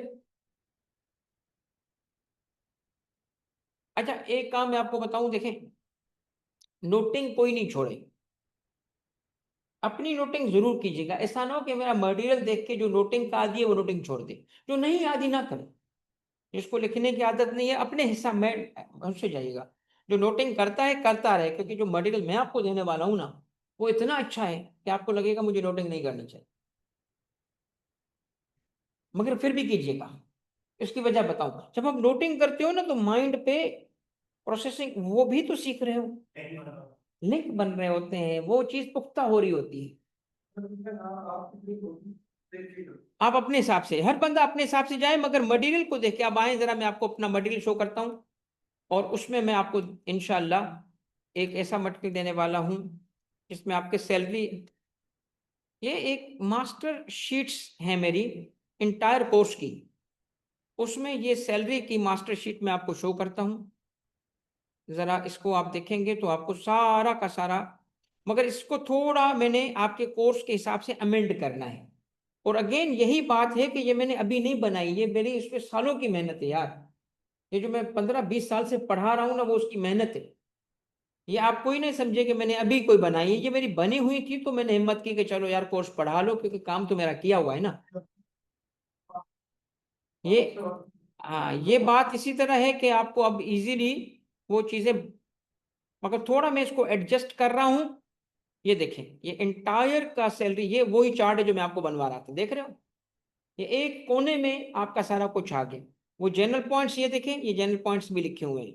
एक एक ये कोर अमाउंट्स है, ये देखो कोर अमाउंट सारे आ गए, और आगे टैक्स ट्रीटमेंट फुली टैक्सेबल है। अलाउंस ये है, एक एक चीज की ये देखें चार्ट बना हुआ है, एक एक चीज अलग अलग करके लिखी हुई है। व्हीकल मिले तो क्या करेंगे, ये देख रहे हो फ्लो चार्ट्स कैसे बने हुए हैं। 2 पेज के अंदर पूरा हेड कवर हो गया आपका। ये देखें प्रोविडेंट फंड सब कुछ इसमें मौजूद है, एवरीथिंग इंक्लूडेड। 2 पेज है, और 2 पेज जब आप प्रिंट करोगे ना, तो ये मैंने डिजाइन किया था A3 पेज के लिए। A3 का मतलब थोड़ा बड़ा पेज होता है, मगर जब A4 पे भी प्रिंट करके देखा तो अच्छा आ रहा है। लीगल पे भी कर सकते हैं, तो आप अगर इसको लीगल के पेज पे प्रिंट कर लेंगे तो आपको बहुत अच्छी विजिबिलिटी होगी, बल्कि A4 पे भी अच्छी विजिबिलिटी। 2 पेजेस के अंदर इंटायर इतनी, आपको पता है ये इतना बड़ा टॉपिक है, पढ़ाने के लिए हमें बड़ा टाइम लग जाता है, मगर टाइम अब रिड्यूस हो जाएगा चंद दिनों में। क्यों चंद दिनों में रह जाएगा? क्योंकि मटेरियल हमारा बन गया। आए जरा इस मटेरियल को यूज करते हैं अब, और इस मटेरियल को यूज करके हम देखते हैं कि सैलरी में और ये है क्या, कैसे लिखा है। जो आपसे मैंने चार्ट बनवाया वो ये था, एग्जैक्टली ये था। और ये मैं आपके साथ चूंकि सॉफ्ट कॉपी भी शेयर करूंगा, तो आप अपने हिसाब से इसको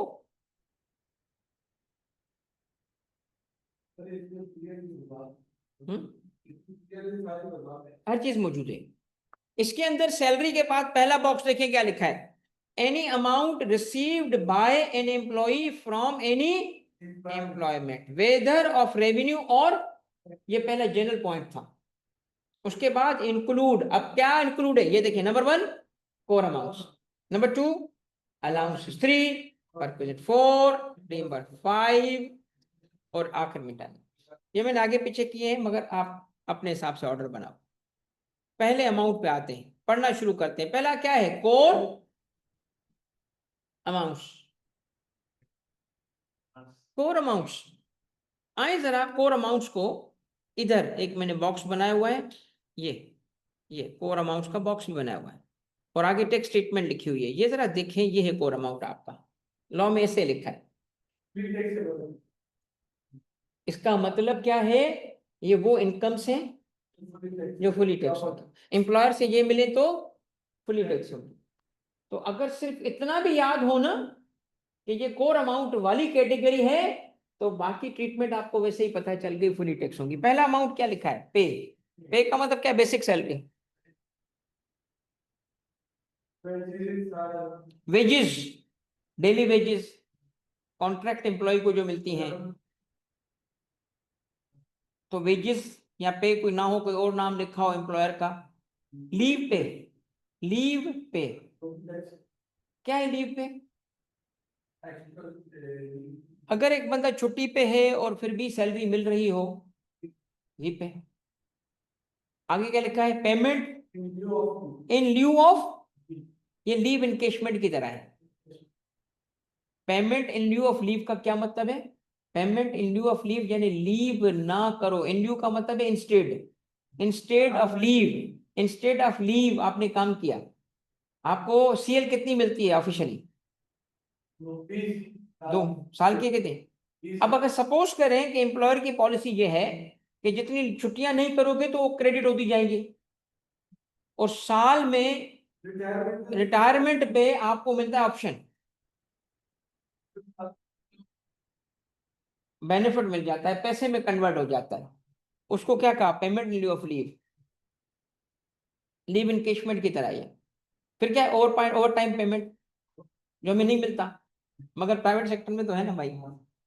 उसके बाद क्या है? बोनस, कमीशन एम्प्लॉयर को कैसे मिलती है? एम्प्लॉयर देखिए, कमीशन के बारे में थोड़ी वजाहत कर दूं। एक तो आप जो ऑलरेडी टैक्स डिपार्टमेंट में हो तो आपको पता होगा 233 में भी कमीशन टैक्स होता है, विदहोल्डिंग। विदहोल्डिंग कमीशन के बारे में थोड़ा रूल ये है कि कमीशन मिलता है एजेंसी रिलेशनशिप में। एम्प्लॉयर एम्प्लॉय की बात नहीं कर रहा, एजेंसी रिलेशनशिप क्या है? प्रिंसिपल एजेंट, प्रिंसिपल एजेंट जैसे इंश्योरेंस एजेंट्स होते हैं। ये प्रिंसिपल और एजेंसी रिलेशनशिप क्या है ये समझिएगा। एजेंसी रिलेशनशिप ये है, मिसाल दीजिए, मैं समझा रहा हूं। प्रिंसिपल ने अपने एजेंट को बोला कि फला बंदे के पास जाओ, ये काम करके आओ,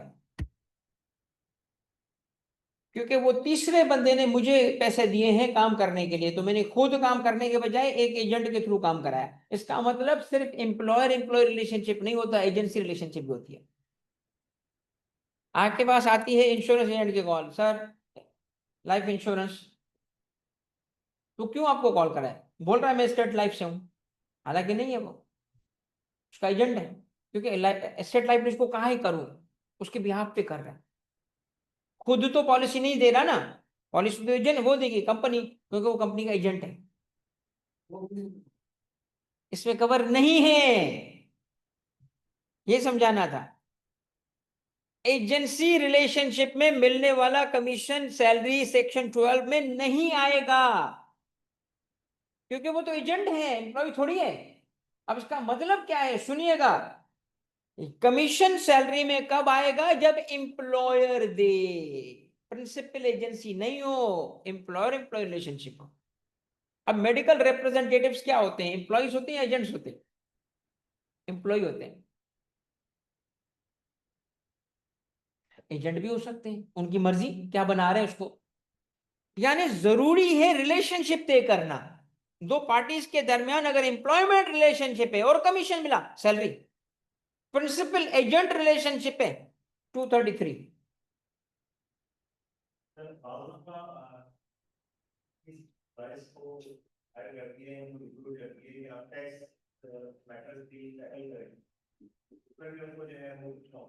एम्प्लॉई को आपने कहा कि कोई काम दिया जाए, देखिए द मोमेंट आप कहते हो एम्प्लॉई, मिलने वाला कमीशन सैलरी में टैक्स हो। एम्प्लॉई ना हो, एजेंट हो, सैलरी में टैक्स नहीं होगा। यानी कमीशन देख के ये नहीं कहना सैलरी, नहीं नहीं नहीं, कमीशन देख के पूछोगे किसने किसे दिया। दोनों पार्टीज के दरमियान रिलेशनशिप कौन सा है, एम्प्लॉयर एम्प्लॉय रिलेशनशिप है, सैलरी में टैक्स होगा। एजेंट प्रिंसिपल रिलेशनशिप है, एजेंसी रिलेशनशिप है, 233 में टैक्स होगा, सैलरी में नहीं। यानी हर कमीशन सैलरी में नहीं आता, सिर्फ कौन सा आता है, एम्प्लॉयर एम्प्लॉय रिलेशनशिप वाला। ऑनलाइन ठीक है बेटा? फीस भाई, वकील भी फी लेता है, टीचर भी फी लेता है, डॉक्टर भी फी लेता है। सैलरी में कब टैक्स होगी? एम्प्लॉयर एम्प्लॉय रिलेशनशिप हो तो कोई फर्क नहीं।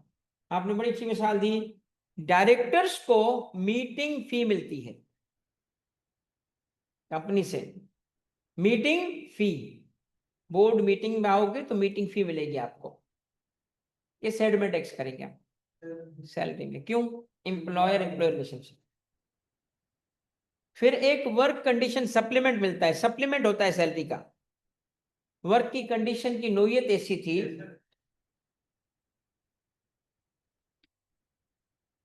डॉट से पढ़ाते हैं उनको फी अगर देते हैं वो भी से एम्प्लॉयर एम्प्लॉय रिलेशनशिप पे टैक्स होगा सैलरी में।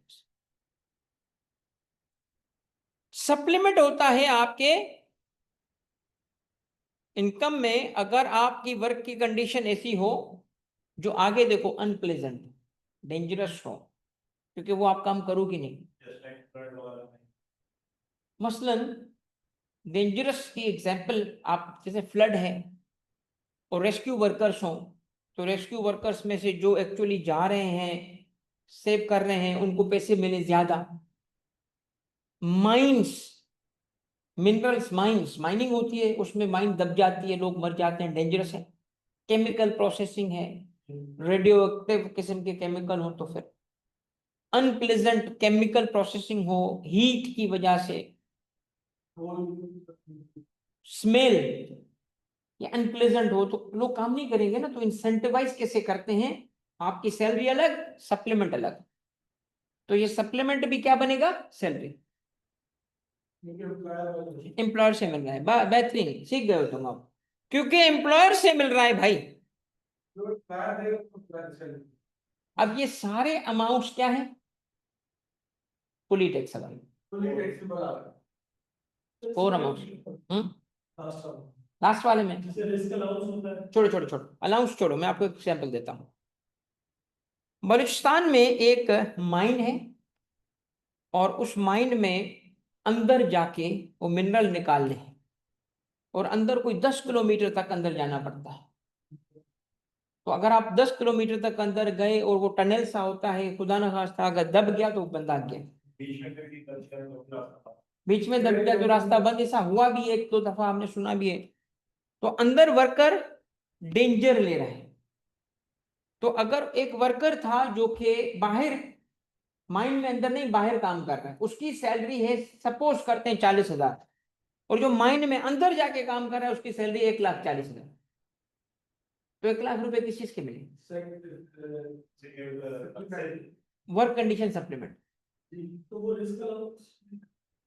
कोई भी नाम दे दो उसको, नाम छोड़ो, नाम कहाँ लिखा है इसमें, कोई भी नाम हो, वो तो एम्प्लॉयर की मर्जी होगी ना भाई। एम्प्लॉयर की मर्जी है, उसको किसी भी नाम से दे, मगर लॉ कहता है सैलरी है वो।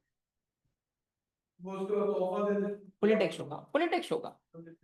नाम कुछ भी रखे, अलाउंस के थ्रू रखे, कोई और रखे। ये कहता है क्यों मिला, work condition, condition of the work ऐसी थी कि अनप्लेजेंट डेंजरस है, तो क्या होगा, सैलरी है, टैक्स होगा, फुली टैक्स। ऑनलाइन ठीक है बेटा, आपने देखिए फर्स्ट कैटेगरी पढ़ ली, पता ही नहीं चला, 6 कैटेगरी में से एक गया, जब 6 हो जाएंगे ना तो ये हेड गया। आए दूसरी कैटेगरी की तरफ, इधर जाए चार्ट पे,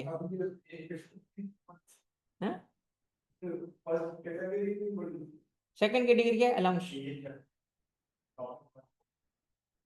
इंपॉर्टेंट है, इस पे बहुत सवाल बनाएगा, बहुत सवाल बनाएगा, ठीक है। अलाउंस, अलाउंस, हाँ,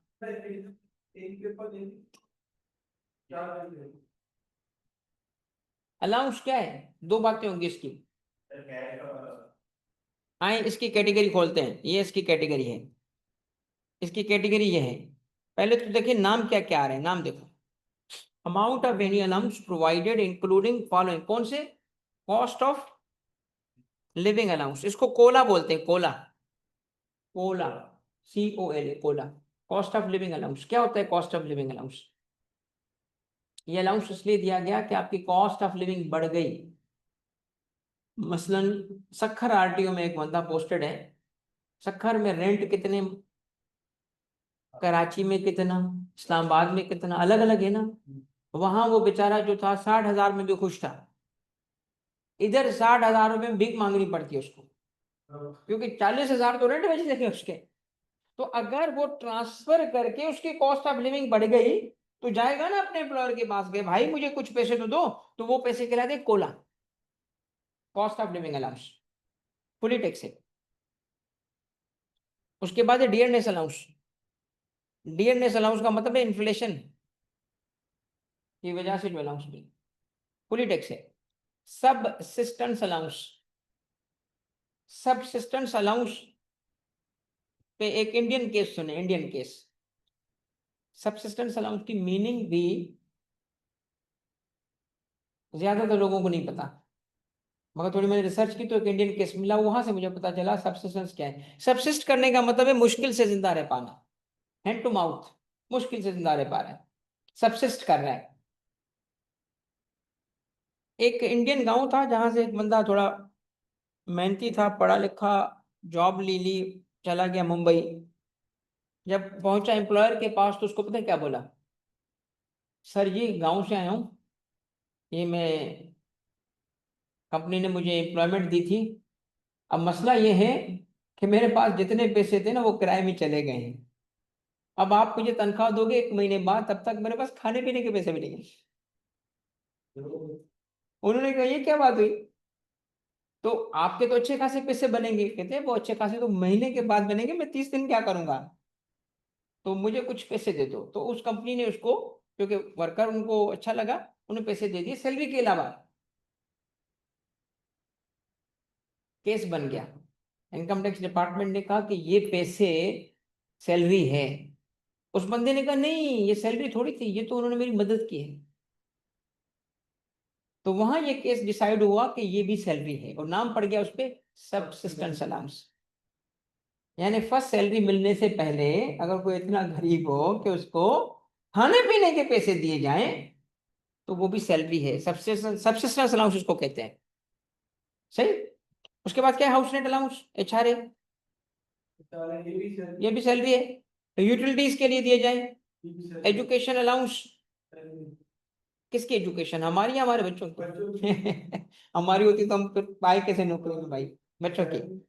एंटरटेनमेंट अलाउंस पे थोड़ी बात करूंगा, किसकी एंटरटेनमेंट, कस्टमर की, क्लाइंट की, या हमारी, हमारी, क्योंकि कस्टमर की होगी तो वो तो परफॉर्मेंस ऑफ ड्यूटी हो गई, वो तो खर्च हो गए ऑफिस पे। एक बैंक मैनेजर को वो पैसे देते हैं कि 30,000 रुपए महीने की ये तुम्हारी एंटरटेनमेंट अलाउंस है, उसने कहा मैं अपने पे खर्च करूं, नहीं नहीं, नहीं कुछ बच्चों पे नहीं, ऑफ वो ब्रांच में जो लोग आते हैं उनपे, चाय पानी जो होते हैं उसके पैसे, जब तुम्हारे पास कोई अच्छा क्लाइंट आ जाए उसको खाना खिला देना। तो बताओ ये क्या उसकी सैलरी में ऐड होगा, नहीं, क्यों नहीं होगा, जब इंटरटेनमेंट आपकी जाती हो तो सैलरी है, कस्टमर की हो, ऑफिस पे खर्चा हो, उस केस में ये सैलरी नहीं। ऑफिस के खर्चे को थोड़ी सैलरी बनाएंगे। और ट्रेवल अलाउंस किसका, ऑफिस का ट्रेवल या आपका ट्रेवल? अब जरा गौर से देखें, अलाउंस भी तो इजी हो गए, सारे टैक्सेबल है, फुली टैक्सेबल है। मैं आता हूँ, नहीं नहीं, रुको रुको रुको। असल में लॉ ने कभी भी लिस्ट बनाते वक्त मुकम्मल लिस्ट दी नहीं, जनरल रूल बताया, एनी अलाउंस, सारे अलाउंस फुली टैक्स कर दिए। ये लिस्ट एज ए एग्जाम्पल दी है उसने। हाँ मैं आता हूँ उसकी तरफ। ये है रूल। अब ये देखें, ये रूल आपने समझना है बस। यार इस पे एक बड़ी इंपॉर्टेंट बात आएगी, मैं उसी पे एंड करूंगा, फिर 5 मिनट का ब्रेक करके दूसरा क्लास स्टार्ट करेंगे। देखिए जरा गौर से सुनिएगा, ये फ्लो चार्ट देखिए। देखिए आप पहली बात ये जहन में रखिएगा कि अलाउंस के नाम आपको याद हो कि ना हो, इससे फर्क नहीं पड़ेगा। अलाउंस देखें, समझ जाए फुली टैक्सेबल है, सिवाय जब दो केस हो। दो केस में वो टैक्स नहीं होंगे, वरना टैक्स होंगे। अब आपके सवाल का जवाब भी आई है, नाम नहीं है, बस काम देखे, अलाउंस है टैक्स होगा। Every allowance given by employer to employee is free taxable except two, पहला वो जिसको लॉ ने एग्जेम्प्ट किया हो, अंडर सेकंड शेड्यूल वो एग्जेम्प्ट हो। सही है। तो हम सेकंड शेड्यूल में देखेंगे मेडिकल अलाउंस एग्जेम्प्ट है, किसी कंडीशन में एग्जेम्प्ट है, वो अगली क्लास में जाएगा, आज नहीं पढ़ाएंगे। दूसरा, दूसरा केस गौर से देखिएगा, गौर से। एक ऐसा अलाउंस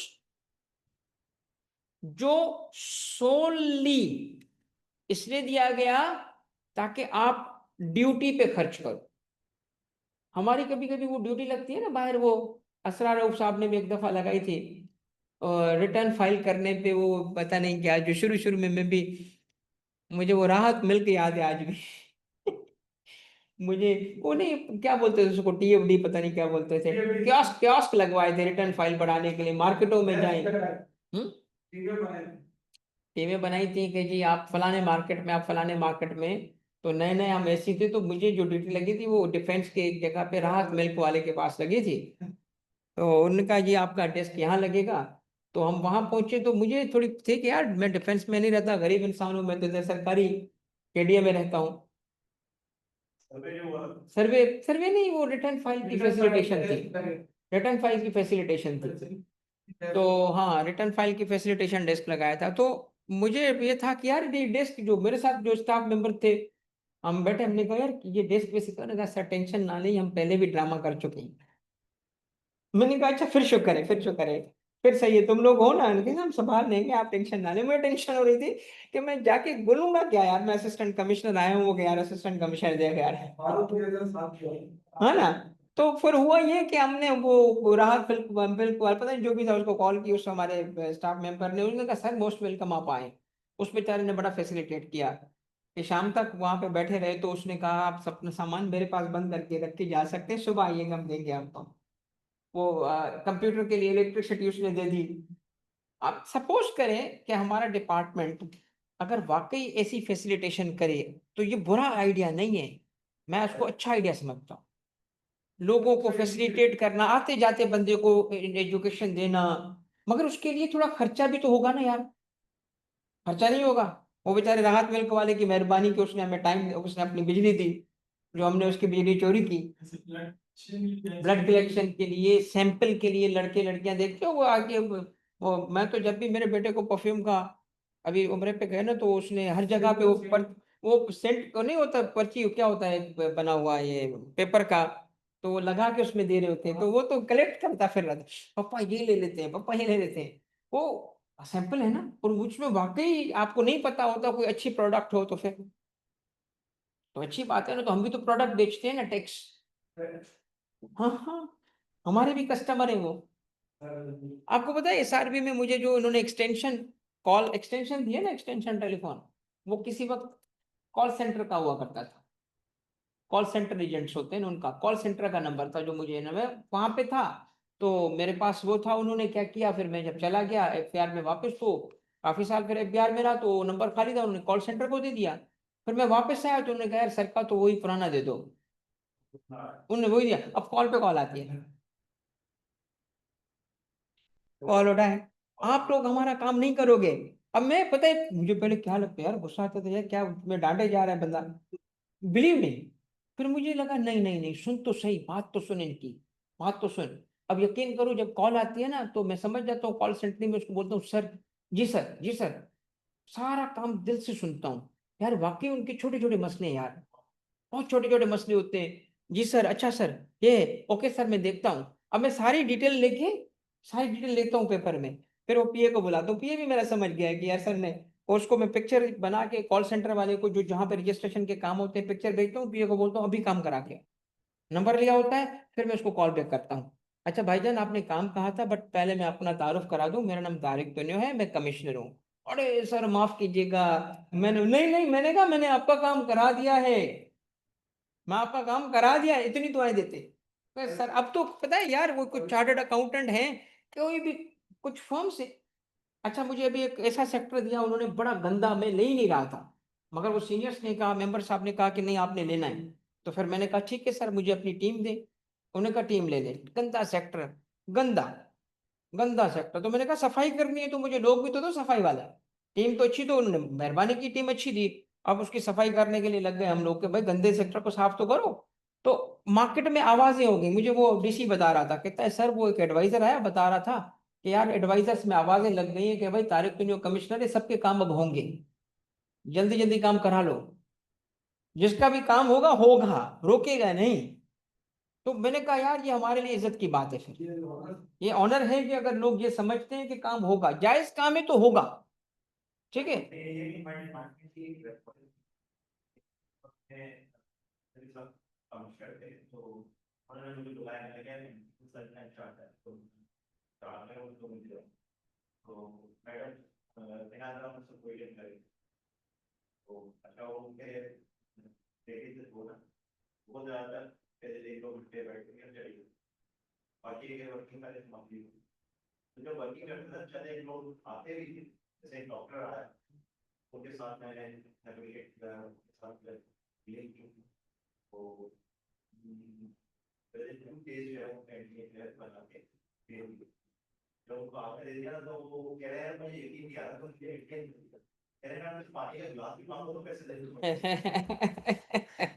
हाँ भाई, ऑनलाइन वालों ने ये बात, क्योंकि आवाज आपको नहीं आई होगी, तो वो हमारे, हमें एक एक्सपीरियंस शेयर कर रहे थे कि एनटीएन किसी का 2 दिन में बन गया डॉक्टर साहब का, तो उसको यकीन नहीं आ रहा कि यहाँ पे पानी का गिलास भी मुफ्त में मिलता होगा, कहते हैं कि हमारा आपने काम कर दिया मुफ्त में। देखिए ये बात ये है कि हमें इसमें ऑब्वियस सी बात है, एज ए डिपार्टमेंट अपने अपने आप को भी देखना पड़ेगा, अपने गले में भी देखें, जो हमारी गलतियां हम उसको ठीक करें, ठीक है। और टैक्स पेयर के पास जब हम फिर जाएंगे ना, तो फिर वो आपको टैक्स भी देगा, और उसके बाद देखिए, ये बातें इसलिए कर रहा हूं कि देखिए बात ये है कि वो जो क्यास्ट में बात शुरू हुई थी, क्यास्ट लगा रहे हैं बेचारे मिल्क वाले से, ऐसे नहीं हो, प्रॉपर जगह हो, प्रॉपर जगह हो, बंदे के पास कैनोपी हो, स्टाफ मेंबर बैठे, उसको खाने के पैसे हो, उसको आने जाने का खर्चा हो भाई। और अगर ऐसे ही होगा कि जैसे वो हमने किया था, अपनी गाड़ी में बैठे और जाके वो गाड़ी में सामान पहुंचाए, तो काम फिर नहीं हो पाएगा ना। अब सवाल ये है कि आपको एक ड्यूटी दी जाए कि जी फलाने मार्केट में आपने 15 दिन का, 20 दिन का, महीने का टेस्ट लगाना है, और आपको दिए गए पैसे, मिसाल देता हूँ, आपको दिए गया सपोज कर लो 50,000 रुपए, 60,000 रुपए, भाई ये खाने जाने का खर्चा है, और आपने कहा सर ठीक है, वो सारे पैसे आपने खर्च कर दिए वहां पे, तो पैसे आपको दिया एम्प्लॉयर ने, क्या आपकी सैलरी में ऐड हो गए? नहीं होंगे, क्योंकि कहाँ खर्च हो गए? नहीं, लफ्ज सुनना चाहता हूं, ये मैंने हाईलाइट भी किया हुआ है, परफॉर्मेंस में। किस चीज की परफॉर्मेंस में? Performance of duty. ये बस याद कर लो, अगर पैसे दिए गए और वो कहाँ खर्च हो गए, परफॉर्मेंस ऑफ ड्यूटी में आपको दिए गए खर्च करने के लिए, तो आपकी सैलरी नहीं है, सैलरी ही नहीं है, इनकम ही नहीं है। एग्जाम्प्ट दूसरी बात होती है, आप एग्जाम्प्ट के थ्रू समझना चाहते हो, आप एग्जाम्प्ट बोलो उसको, आज के लिए बोलो, वो टैक्स होंगे, वो मंथली वाली बात आगे आ रही है, स्पेशल अलाउंस नीचे लिखा है, वो यहाँ पढ़ाऊंगा, यहाँ बताऊंगा, ये बताऊंगा, ये मंथली बेसिस पे। हाँ हाँ,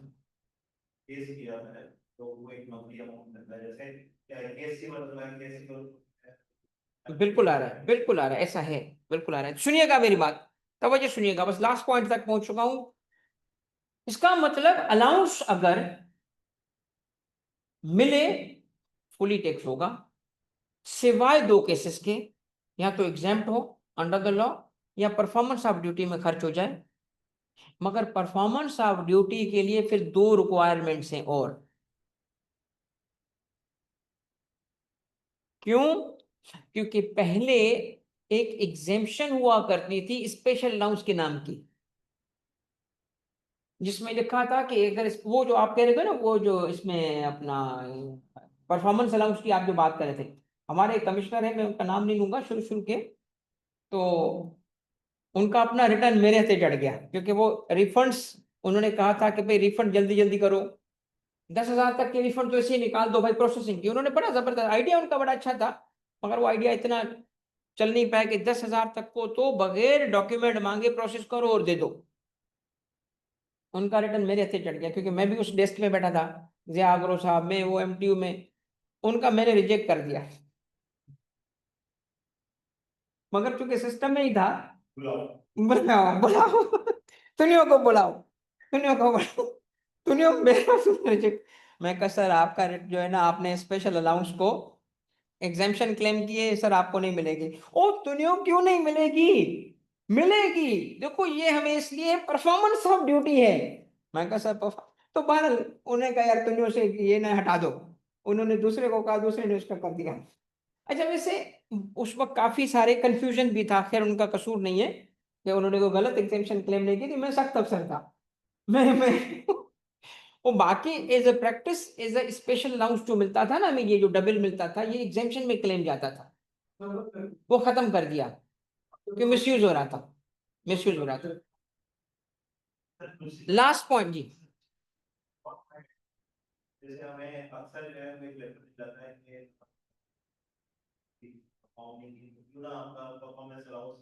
हाँ, ये किस बेस पे? देखें मैं बताता हूँ इसको, इसको आंसर करने से पहले मैं लास्ट पॉइंट कवर करूं। लास्ट पॉइंट ये है कि अगर किसी को अलाउंस मिला परफॉर्मेंस ऑफ ड्यूटी के लिए, सैलरी नहीं होगी, सैलरी में नहीं जाएगा। आप सुनिएगा आपका पॉइंट, अगर किसी को स्पेशल, समझिएगा लॉ की पोजीशन, लीगल जवाब दे रहा हूं, लॉजिकल नहीं, लीगल जवाब दूंगा आपको। लॉ कहता है कि अगर किसी को परफॉर्मेंस ऑफ ड्यूटी के लिए कोई अलाउंस मिला तो वो सैलरी नहीं है, तो हमें जो अलाउंस मिलता है वो भी तो परफॉर्मेंस ऑफ ड्यूटी है ना, तो नहीं ऐड होगा, सिवाय दो केसेस में ऐड हो जाएगा। अगर मंथली सैलरी का हिस्सा बनेगा तो वो चाहे परफॉर्मेंस ऑफ ड्यूटी के लिए हो, टैक्स होगा। ये देखें,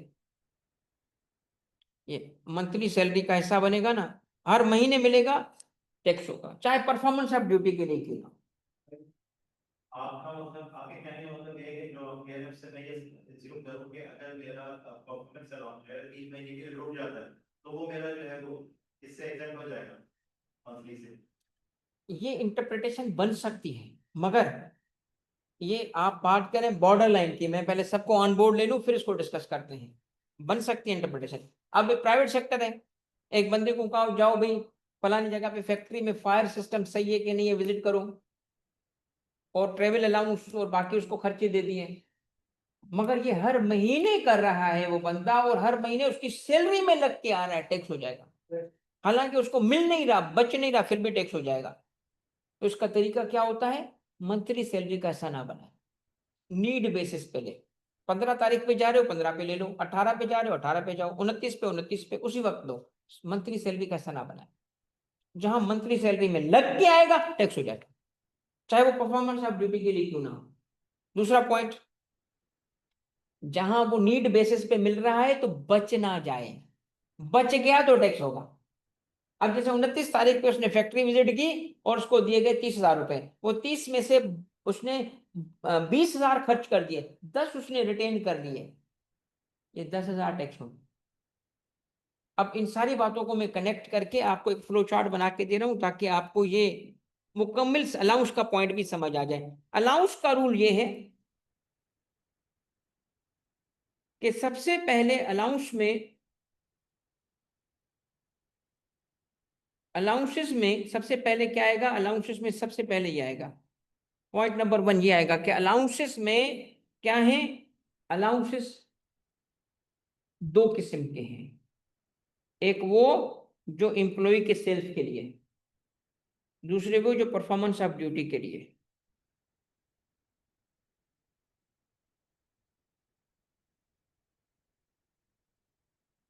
ऐसा हुआ ना?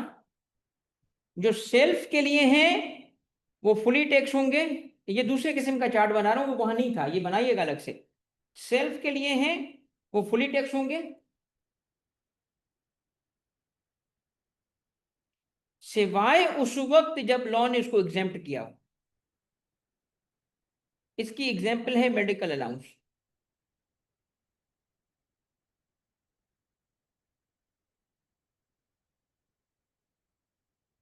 परफॉर्मेंस ऑफ ड्यूटी वाला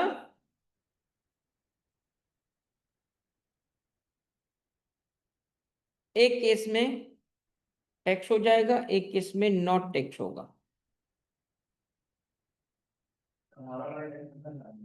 मैं टैक्स टैक्स कब होगा? जब वो मंथली सैलरी में लग के मिले, चाहे वो परफॉर्मेंस ऑफ ड्यूटी का ही क्यों ना है, मंथली सैलरी में लग के मिला, टैक्स हो जाएगा। और या फिर वो खर्च नहीं हुआ,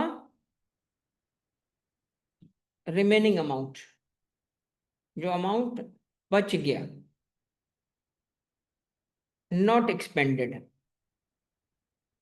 अब ये आपको सैलरी की इसके अलाउंस की मुकम्मल पिक्चर मिल गई। और ये अगर समझ आ गई है तो फिर मैं यहाँ इस क्लास को एंड करूंगा। अगली क्लास से पहले एक छोटा सा ब्रेक दूंगा आपको। सर एक चीज लास्ट क्लास में रह गई थी आपका, जी हाँ, क्या थी लास्ट क्लास वाले में? फंड की। अच्छा, वेलफेयर फंड की कंप्यूटेशन। वर्कर वेलफेयर फंड की कंप्यूटेशन को मैंने लास्ट क्लास में कहा था कि मैं कवर कराऊंगा, मगर अभी चूंकि एंड हो गया है क्लास, तो इसको अगली क्लास की शुरू में बताइएगा। इनकम टैक्स की जो अगली क्लास है शुरू में बताइएगा, तो मैं उसकी कंप्यूटेशन का भी कवर करा दूंगा। बस ये लिखवा दूंगा, सबका कवर हो जाएगा। चले भाई, अब ऑनलाइन आप एक काम करेंगे, ग्रुप में क्या 2 लिंक शेयर किए होंगे इन्होंने? अलग अलग लेक्चर रिकॉर्ड होता है, इस वजह से अलग अलग लेक्चर होगा। तो आपको ये क्लास में एंड करूंगा, आप दूसरी क्लास से फौरी ज्वाइन कर लीजिएगा। और अगर कोई दिक्कत हो तो एडमिन से राब्ता करें, मेरा नंबर भी आपके पास है। तो आपको अभी 5 मिनट का ब्रेक दे रहा हूँ। 5 मिनट के बाद अभी हम सेकंड सब्जेक्ट पे होगा हमारा, बल्कि PP3 स्टार्ट करेंगे। उसकी पहली क्लास होगी, उसके सिलेबस को डिस्कस करके उसका पहला टॉपिक स्टार्ट करेंगे। मगर 5 मिनट का ब्रेक है, सेट है?